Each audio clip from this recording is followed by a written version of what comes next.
everyone. My name's Enda Wyley. I'm a poet, and I'm delighted to be here to introduce to you the visual artist, but he's also a poet, Thomas Brezing, and to hear him read some of his poems today, which I have to say they directly complement his and Vera Klute's exhibition, which is called The Loneliness of Being German, and it's currently showing at the Limerick Gallery. So Thomas is a visual artist. He's based in North County Dublin, but he was born in Germany and he grew up in the Black Forest. Then he moved to Ireland in the early 1990s. He's had a distinguished 30 years of art practice. He's shown his work nationally and internationally in venues such as the Irish Museum of Modern Art, the Royal Hibernian Academy Dublin, the Golden Thread Gallery Belfast. He's showing here at the Limerick City Gallery this summer of 2021. And Thomas has also published 2 hardback art books. The Art of Failure Isn't Hard to Master in 2011 in conjunction with the High Lane Municipal Art Gallery in Drogheda, and Out Too Far, Wishing Too Many Things as part of an Arts Council Bursary Award in 2017. But the reason why I'm here is because Thomas has also been actively writing poetry. And a few months ago, he received an Arts Council Professional Development Award. And he invited me as a poet to mentor him and to go through his poems with him. And I think it's often quite a strange request to immediately say yes to mentoring an emerging poet. I feel I have to connect with the work of a mentee. But I have to say, when Thomas sent me a sample of his poems, I was immediately intrigued by them. And from January through to June of this year, I've been working through his poems with him, and it's been an absolute pleasure. So thanks, Thomas, for all your wonderful poems. About his poetry, there is, I think, an imaginative intensity to Thomas's poetry, which is hard to ignore. And I think the origin of this intensity lies in his questioning of the very nature of his identity and the connections between his German past and his Irish present. When his mother died in 2019, by Thomas's own admission, his poems took on a new level of focus. And I have to say, I have been very personally struck by his poems, which centre on his childhood and his teenage years growing up in Germany, his family and the community that he observed there. These poems can sometimes be brutal in their urge to reveal what I think is the horrific psychological and physical legacies of war, but they're also tender in the exposition of the fragility of human relationships and of life itself.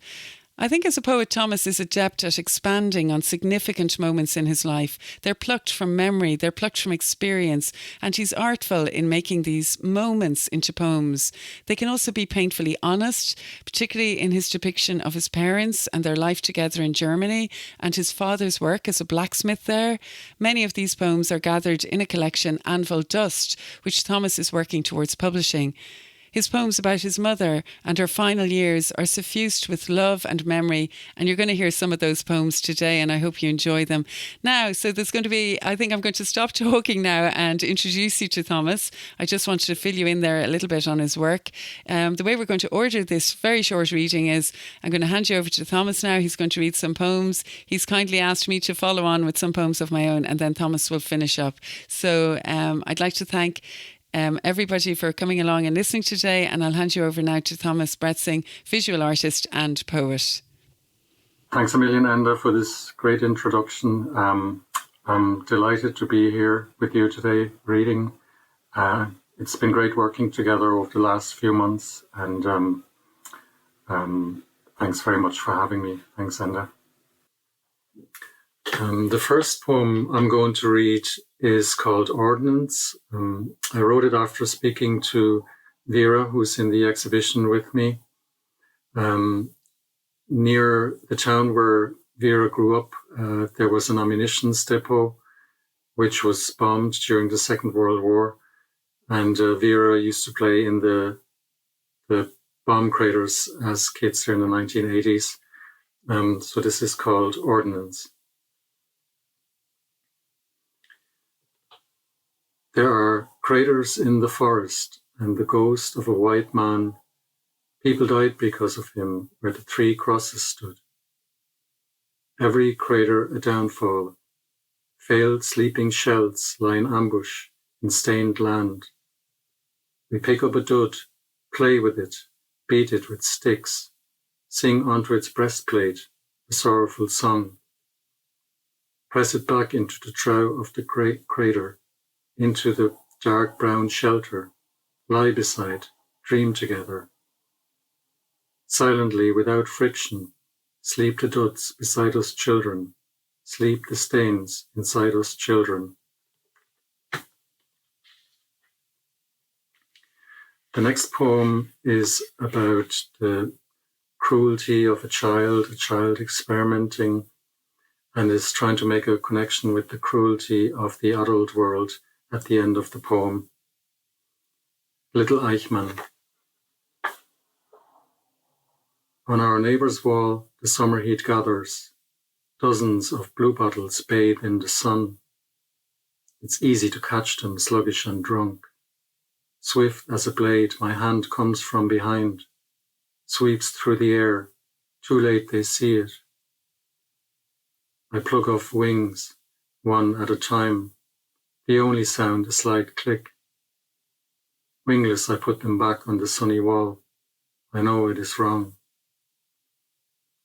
My red magnifying glass makes a tiny yellow circle beside the blue bottle. When fully focused, I move it quickly onto the black, hairy body. It smokes starkly, a quick zzz, burns a hole before it can run. I develop a craving for the burned body stench, hating it but wanting it. I burn one after the other. Click, zzz, click, zzz, click, zzz. In school we study history, hear names, Mengele, Himmler, Eichmann.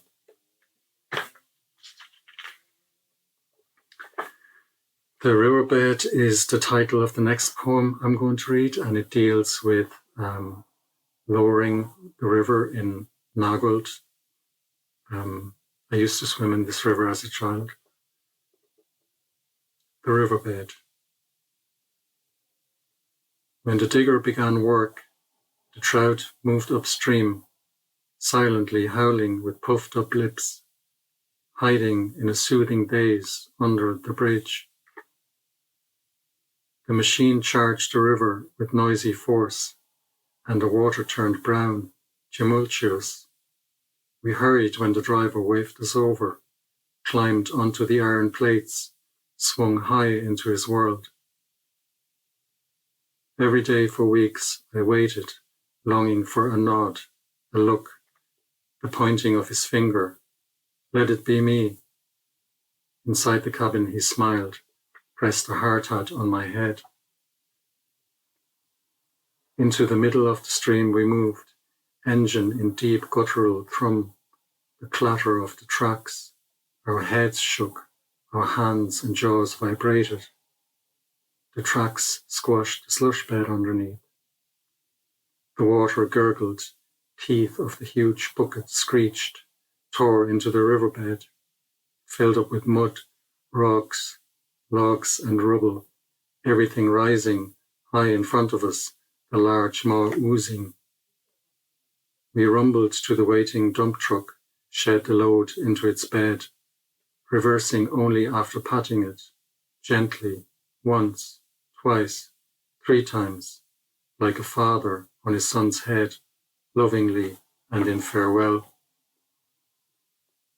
The day the digger in the river halted, they cordoned off the area and left. A policeman stood at a distance. In the jaw of the bucket slept an unexploded bomb. And now I'm going to introduce Enda. Enda Wyley is an Irish poet, author and teacher. She has published 6 collections of poetry, from her debut, Eating Baby Jesus, through to Borrowed Space, New and Collected Poems, 2014, and her most recent, The Painter on His Bike, 2019, all published by Daedalus Press. Awards include the Vincent Buckley Poetry Prize, Melbourne University, and she's a recipient of a Catherine and Patrick Kavanagh Fellowship for Poetry. Enda has been poet in residence for many projects, such as the People's Acorn, with sculptor Rachel Joint, for Aris and Uteran. Her books for children include I Won't Go to China, and The Silver Notebook, O'Brien Press. Enda lives in Dublin and is a member of Estona, the affiliation of creative artists in Ireland. Over to you, Enda. Thanks, Thomas. And it was lovely to hear your poems there as well. Such a variety. And I have to say as well, thanks to Limerick City Gallery for having us here to read our poems. So I'm just going to read a few poems. It was great to hear yours there, Thomas. I'm going to read the first poem, which is called Poems for Breakfast. And it's really about just waking up and finding poems on the breakfast table in the morning. So Poems for Breakfast. Another morning shaking us. The young potted willow is creased with thirst. The cat is its purring roots. Under our chipped window, the frail orange flowers grow.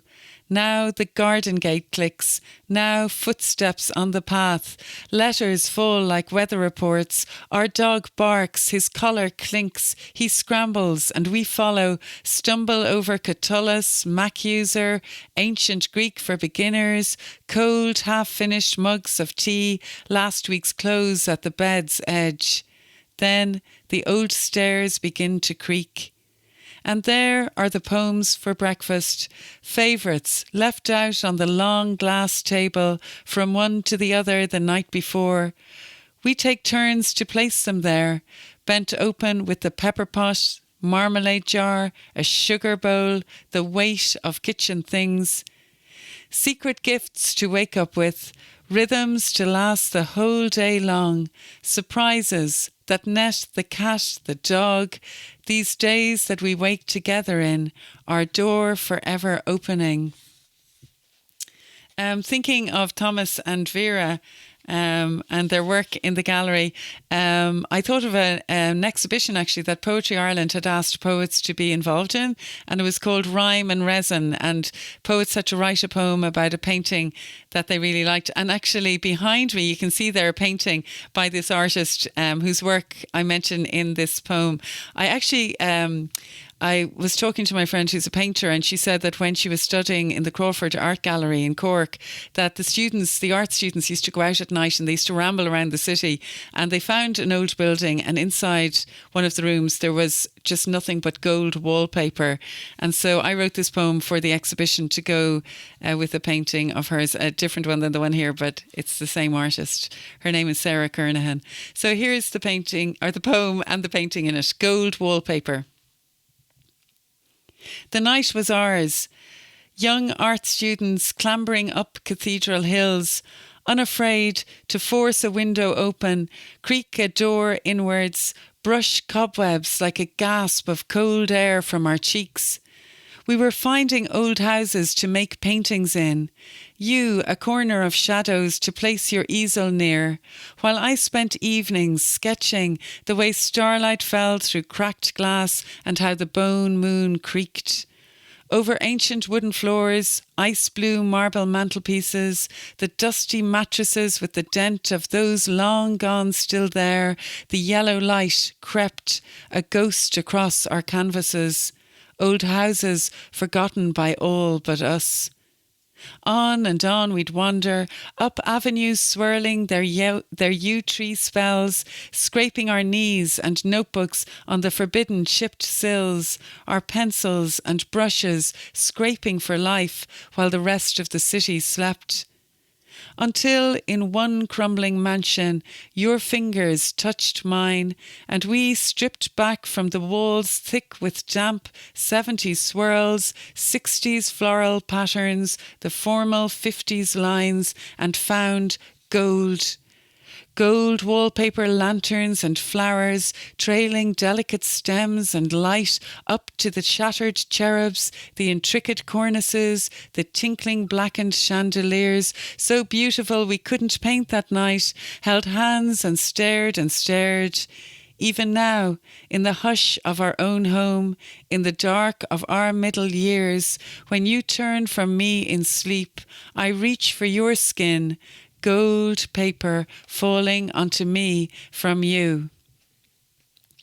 So that was Gold Wallpaper. And I'll just read a short poem called War, because I know Thomas, a lot, as I said, of his poems deal with kind of the legacies of war. And this is a poem when my daughter was young. She was a baby. I was putting her to sleep, but I was also thinking of other people in war-torn parts of the world. So it's called War. Because the world is quiet here, because you nod your head in sleep, because I can turn you over, place another blanket across your midriff, because the moth lands on our oatmeal carpet and is still in darkness, because the wind howls but there are no gunshots, because we do not have to cross borders to a new raw life or run out of fingers to count our dead.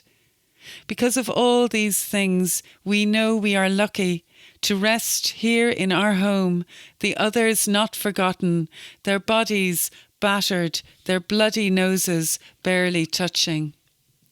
And I'm just going to finish with a short poem, because Thomas, as I said, has written so tenderly about his own mother.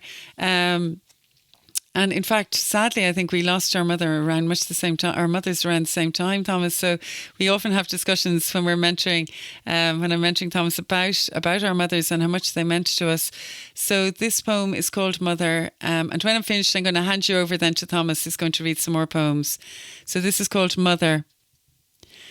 Mother, there is a room in my head to which you often come. Orchid gifts wet with rain in one hand. In the other, your love, wrapped in a cut-out newspaper piece you'd saved just for me, or maybe sealed tight in irregular pots of homemade orange jam. You come in and we quickly leave behind the thorny rose gardens of our grown-up fights. I smooth out the creases in your gentle face I know I've often caused, while you, keeping me from the shabby coldness of this outside world, put the last stitch on my coat.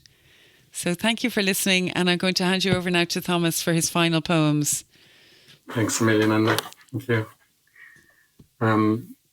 My mother was a child during the war, and the next three poems are about that time and how the memories of the war stayed with her. This is called Cellar and the Sirens.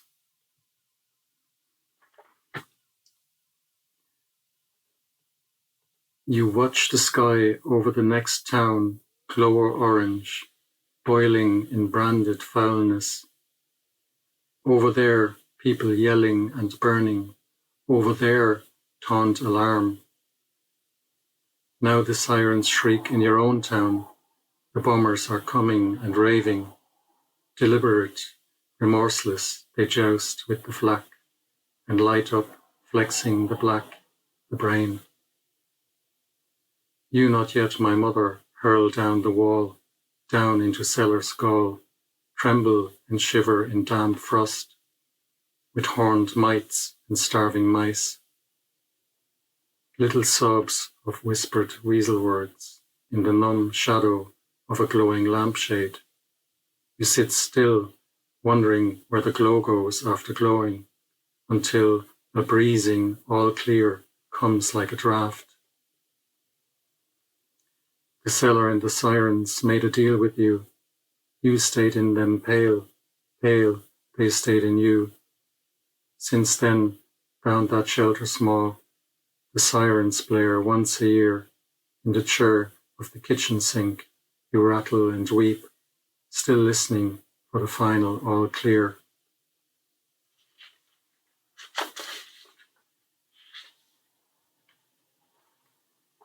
Slipping through.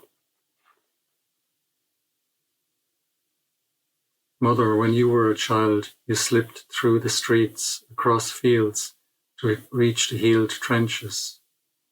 There you'd fix up the scarecrow, hoe the soil around the base, dig potatoes, and bring them home.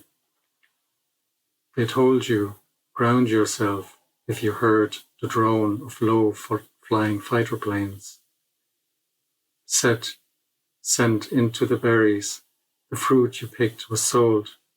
2 slices of rye bread, your recompense. With butter, salt, and a boiled egg, you hurry barefoot through the war. Slip carefully through your child time and stay alive. And this is going to be the last poem I'm going to read. It's called Not Passing It On. They gave my mother flowers for Hitler. She did not pass them on. Wouldn't go down when he and his crowd came rallying to her town. A tightly packed man-hell, uniformed in slush brown. I would like to thank Una McCarthy and Siobhan O'Reilly at Limerick City Gallery. I'd like to thank Sharon Murphy and Martin Drury for the work they did with me last year. And would like to thank Fingal Arts Office for their ongoing support. And I'd like to thank you, Enda, for doing the reading with me. Thanks a million. Thanks for today. And thank you, all the listeners. Thanks a million.